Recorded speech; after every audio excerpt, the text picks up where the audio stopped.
So you've done all the work. You know your topic inside and out, you've practiced your speech, but the second you step on stage, your heart starts pounding and your mind just goes blank. Sound familiar? Well, if it does, you are in exactly the right place. Today, we're going to tackle stage fright head on. Prepared? Yep.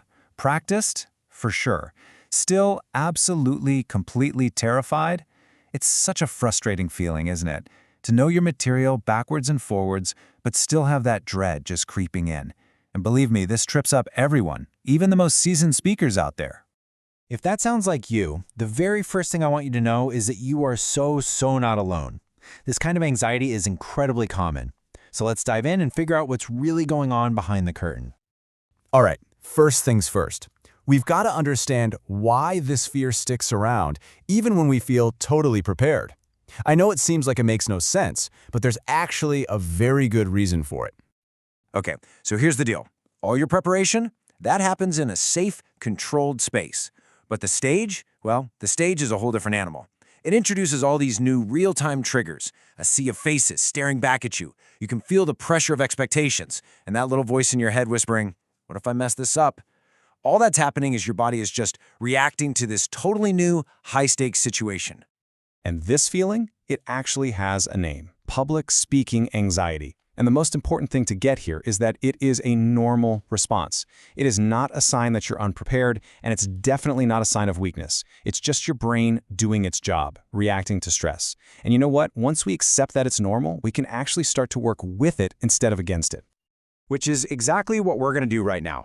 Let's walk through a super practical 7-step blueprint you can use to build that confidence and really take control right when you need it the most. Okay, these first 3 steps, they are all about nailing that launch. Step 1, start safe. You want to have your first few sentences down so cold that you can say them on autopilot. This builds instant momentum. Step 2, as you're talking, scan for nodders. Look for the friendly faces out there, the people who are already engaged. They are your anchors. And finally, step 3, focus on them. Actually make eye contact with those allies. That one simple act can turn what feels like a terrifying performance into just a conversation. And this, right here, this really gets to the heart of the whole mindset shift we're talking about. It's all about turning your focus outward. Concentrate on your message and on your audience, not on your own anxiety. When your brain is busy doing that, guess what? The fear just has a lot less oxygen to survive. All right, let's fill out the rest of your toolkit for when you're actually up there. First, please remember to breathe. A few slow, deep breaths are like a physical reset button for your entire nervous system. Next, just know this. The first 5 minutes are always the hardest. Your nerves will settle down after that, I promise, so just push through. And this is huge. Trust your prep. You did the work. Let that foundation carry you. And finally, just accept the nerves. Seriously, don't fight them, because in a minute, we're going to talk about how you can actually use them. Okay, we've gone over the method, but now let's make this super practical.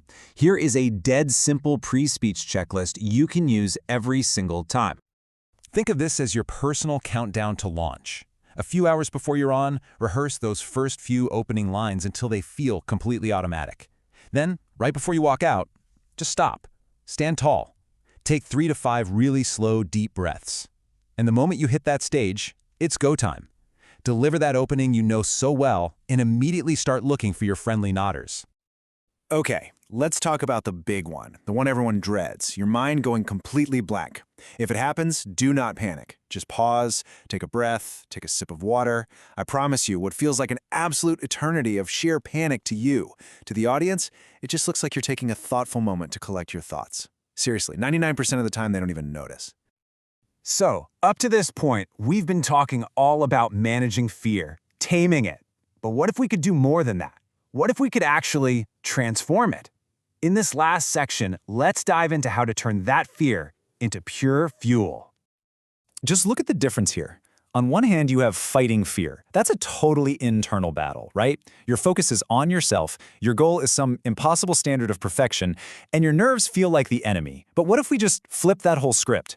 When you start channeling that energy, your focus shifts outward, to the people in the room. Your goal isn't perfection anymore, it's connection. And all of a sudden, those nerves, they're not the enemy, they're your fuel. They're the energy that brings passion and life to your words, the very thing that makes a talk unforgettable.